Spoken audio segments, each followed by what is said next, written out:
Hello, everyone, and thank you so much for joining me for Daily Spark with Dr. Angela. I'm your host, Dr. Angela Butts-Chester. You guys know me, and you know who I am, and you know what I like to do on the show. Say it with me.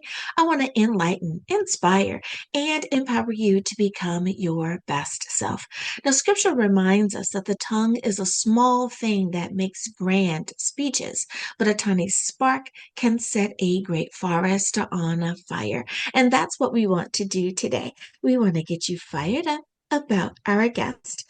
I'll be spending time today with Dr. Katherine Hutchinson-Hayes, and we'll be talking about our series, Still We Rise, Still We Lead, for this Black History Month. So you know what I'm going to tell you to do? Go on, get comfy, get cozy, get your coffee or get your tea, because we are about to get started. Hello, Dr. Catherine. Thank you so much for joining me here on Daily Spark with Dr. Angela. Yes, it's my pleasure to be here. Thank you so much for having me. Absolutely, absolutely. Now, before we get started talking, of course, we want to follow suit in our tradition and give you an opportunity to introduce yourself because I realize I may be sharing you with some listeners who are unfamiliar with you and your work. So, first question is tell us a little bit about yourself. What makes you you? Well, first and foremost, I'm a mom, okay, and I'm a wife, and I am a Christ follower. So those are the three most important things about my life, really. I have given birth to three girls, and I have an adopted daughter, and I have three stepchildren, two stepdaughters, one stepson. So my husband and I, we are a blended family of his, hers, and ours. And, and so I my career started in education. So I was a school principal for many years. Prior to that, I was a teacher, but I left the publishing industry several years ago as an experiment, and I never went back to education, strictly education. I do teach and I do run workshops and all of that kind of stuff. But right now, I am a speaker, I'm an author, I'm a leader, and I inspire others to live with bold faith and purpose. And I have served as an editor, like a production editor for Emboldened Media Group.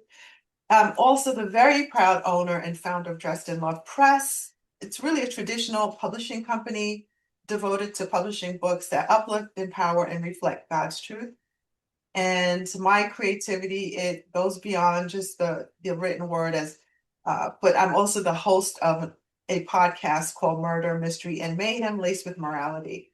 And it reaches listeners in more than 66 countries worldwide and over 800 cities. And through this platform, I explore storytelling that entertains while inviting deeper reflection on justice, morality, and faith. And so I write through a span of genres. I write thrillers, I write devotionals, and I do contribute to quite a few magazines and blogs. So that's me in a nutshell. I love that. A woman of many hats.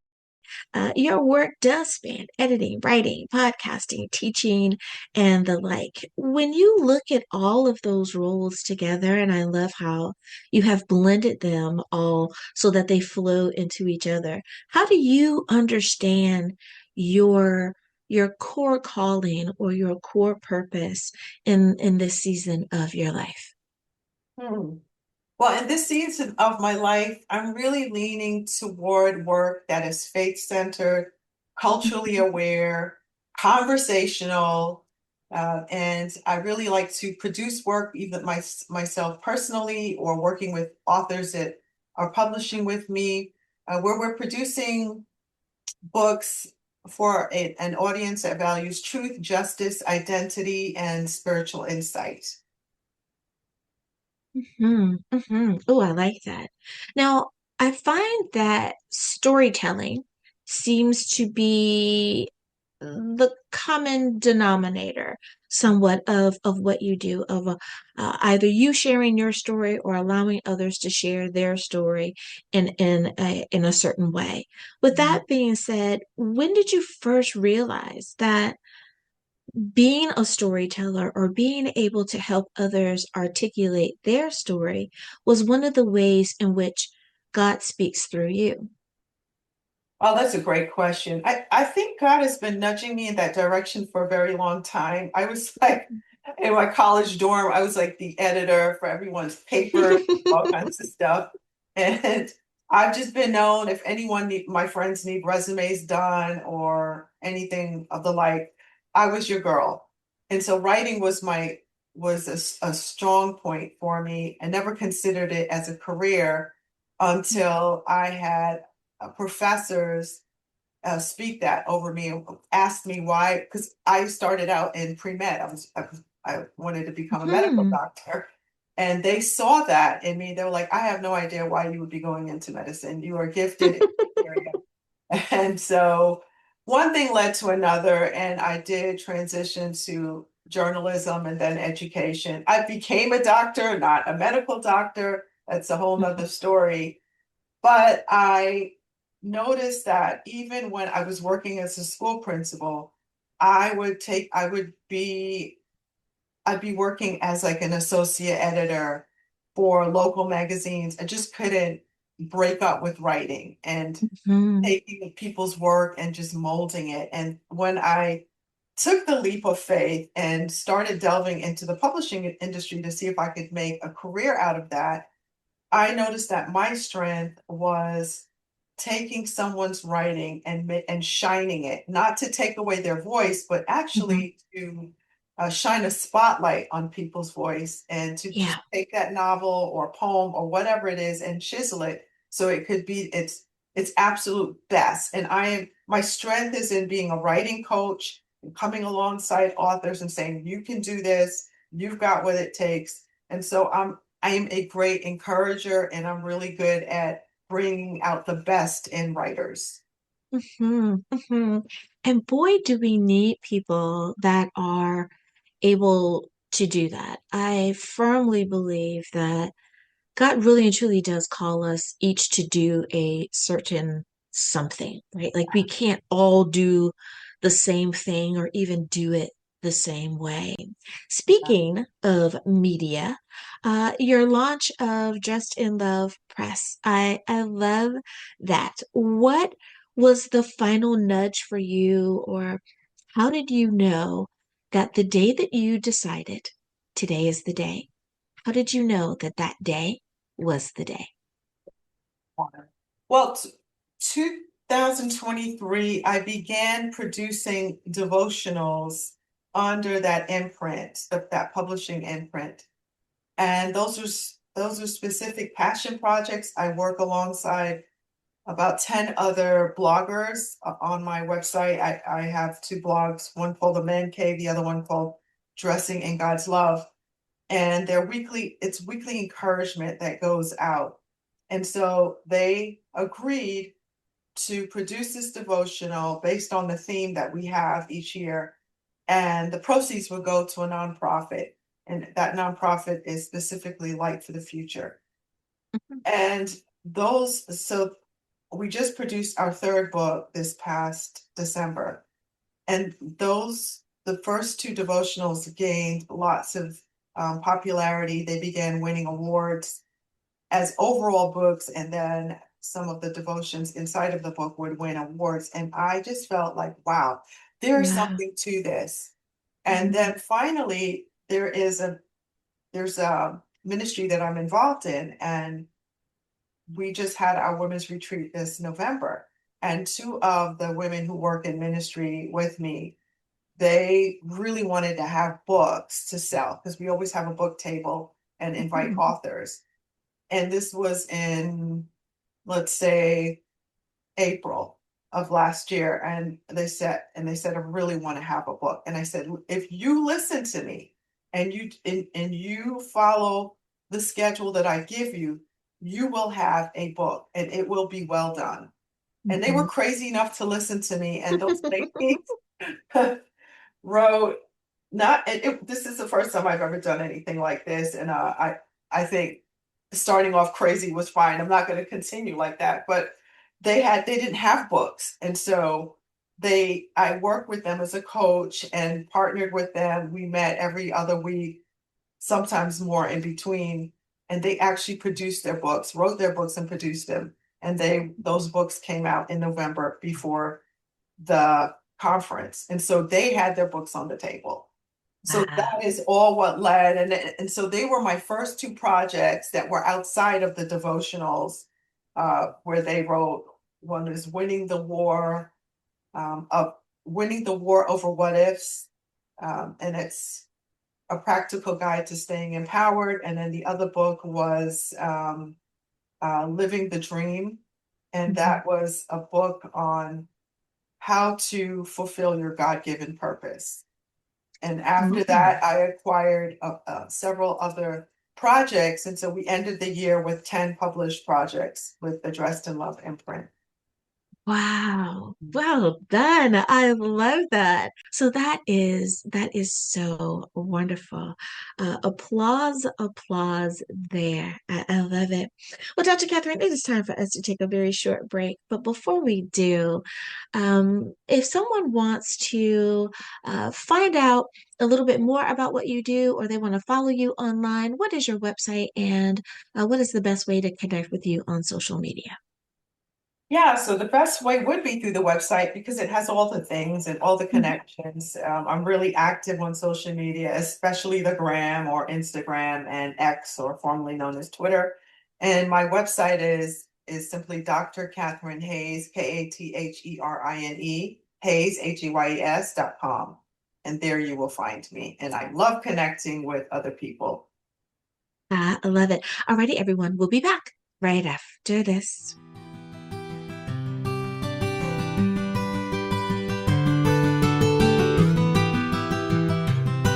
And we are back. Thank you so much for joining me for Daily Spark with Dr. Angela. I'm your host, Dr. Angela Butchester.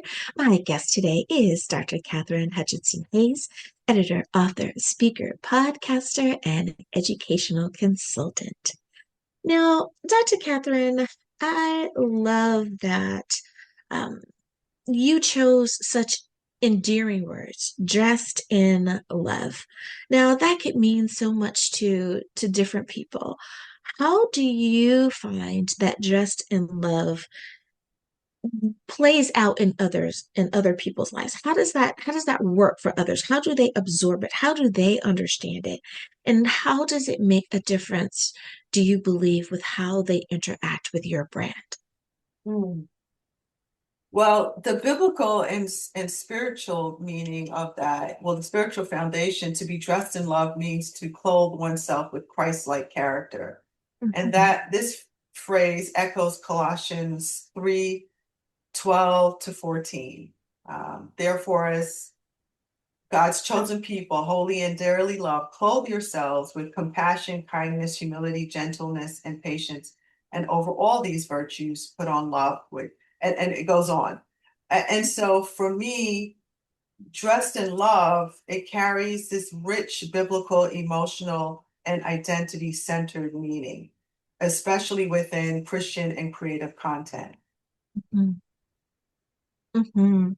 Mm. Now, I love that in your prioritizing uplifting stories and marginalized voices. Why was it important for you that faith-based publishing also have a reflection of diversity and lived experiences?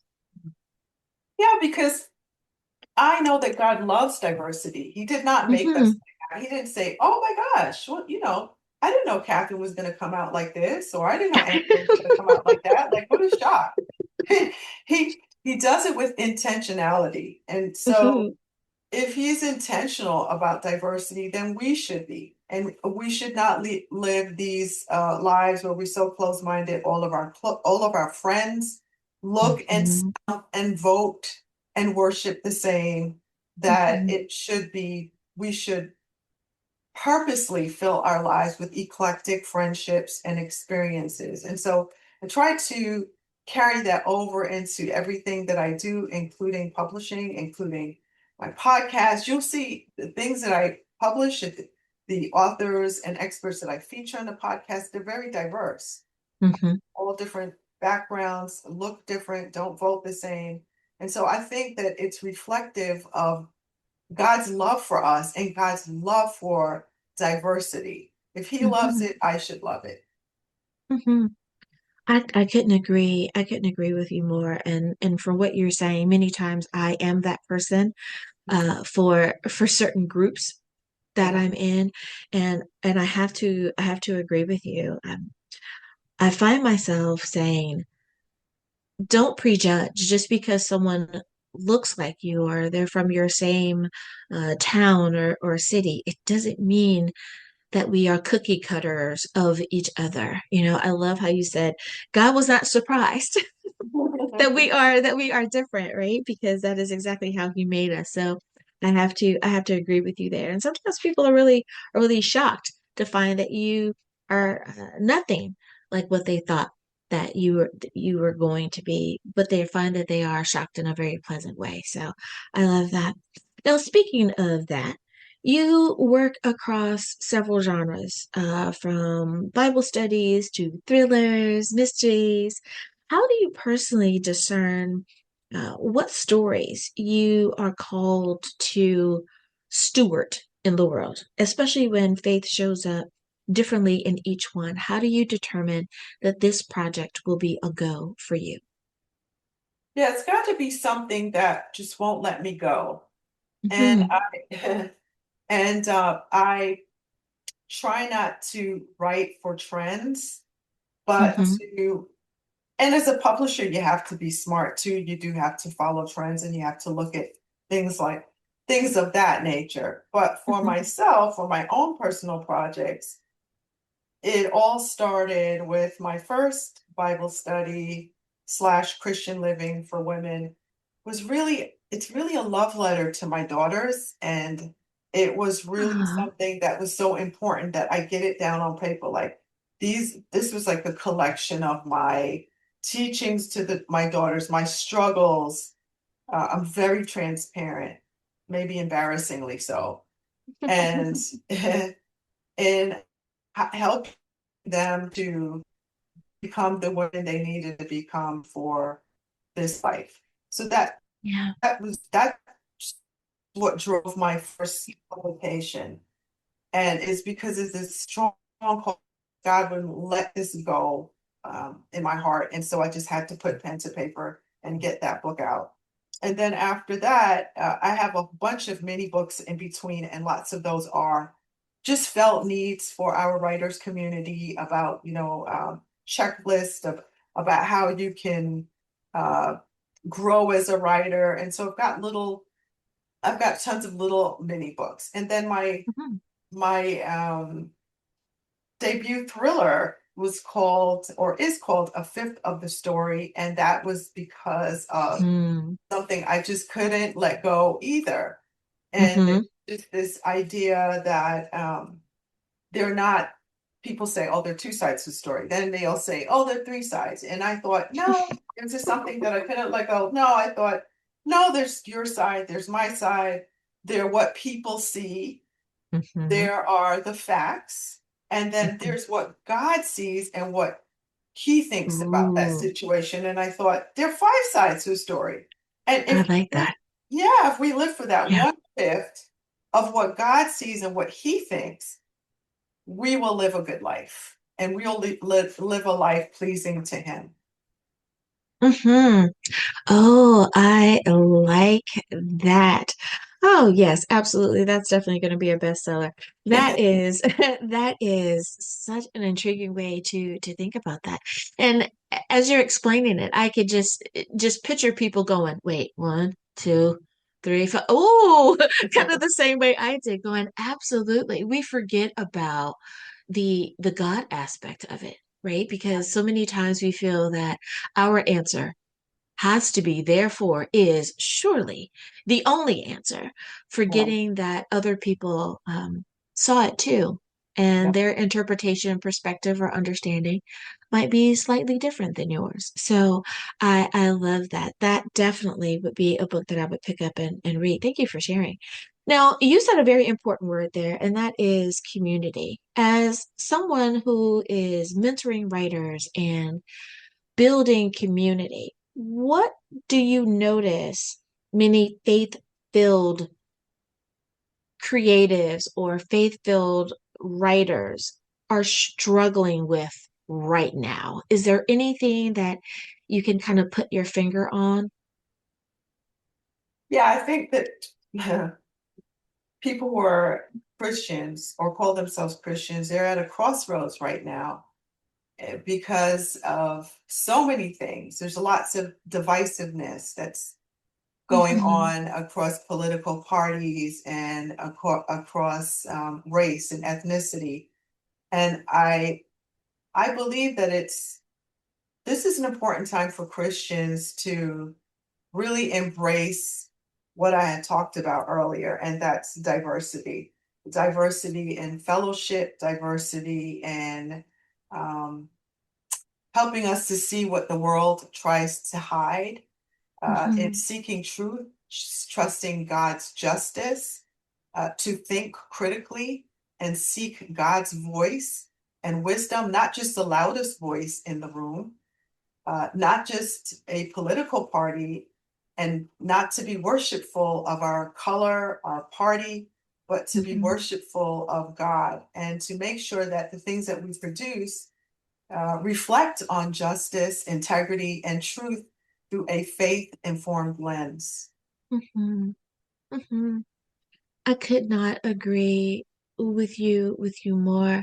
We really do need to be aware of what's going on in the world, and at the same time, I think if we choose to put our best selves forward, which is a phrase that I use a lot, right?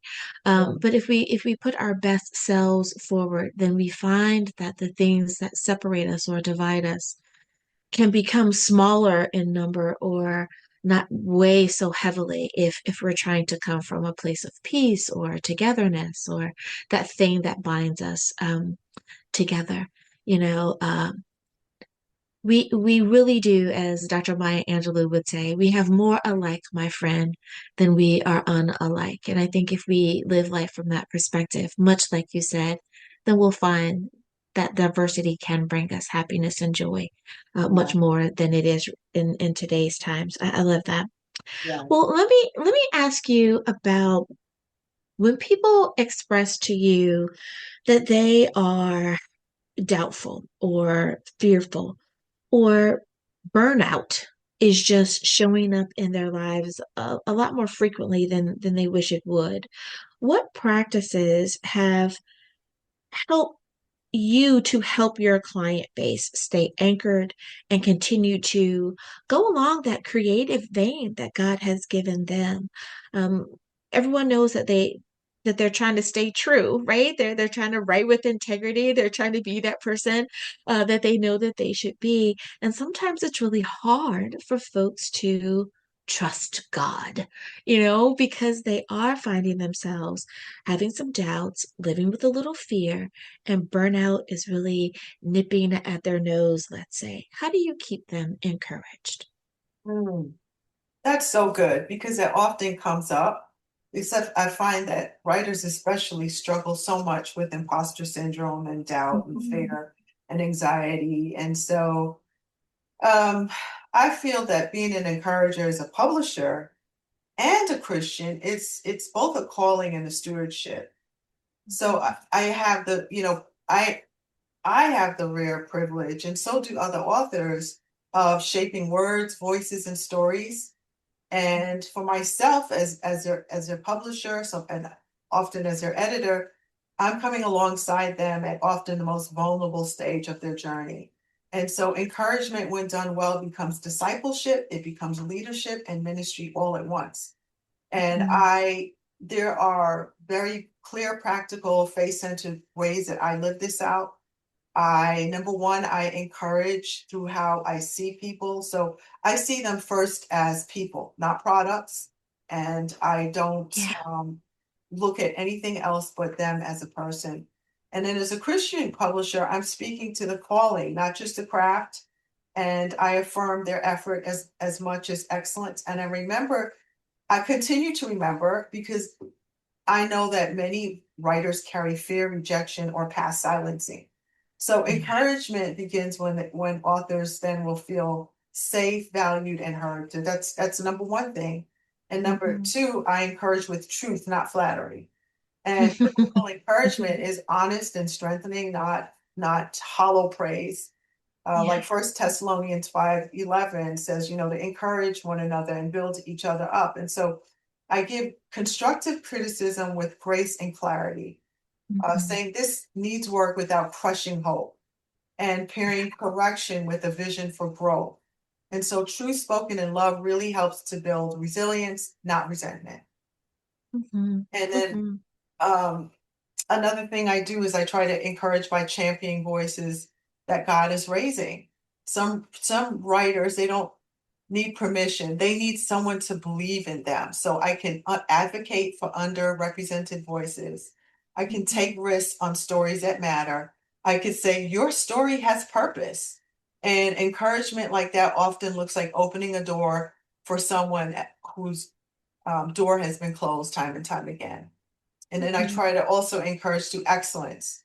And that's encouraging because it says your work is worth doing well. So it's just like First Corinthians 10:31 says, whatever you do, do it for the glory of God. And so I encourage authors when I edit carefully, I design beautifully, I market faithfully, and I treat their work with reverence. Um, I could go on and on because this is a passion of mine. So you gotta stop me because No, I love it. I love it. And, I find that those that are truly walking in their purpose, it is so easy to have a very long conversation because the answers are there, right? You already know what it is that you're trying to do, what you have been purposed to do. And it doesn't mean that the work isn't sometimes tedious or challenging, but you don't mind doing the work because you realize that what you're doing is important. So I'm not going to stop you from talking there. I think it's a wonderful thing, and it really does show everyone how impassioned you are about the work that you do. Dr. Catherine, thank you so much for spending some time with me here today and for sharing with my listeners. Now, of course, before I let you go, we want to mention that yes, of course, the books that you find on her website are available on Amazon and wherever books are sold. If you are interested in her services, please by all means reach out to her and let her know. There's nothing like having a mentor and having someone that you know also is of like mind if you are a faith centered author. With that being said, Dr. Catherine, one last time, would you please remind us what is your website, and if someone wants to work with you, what is the best way to get to you? Yeah, so the best way to get to me is through the website.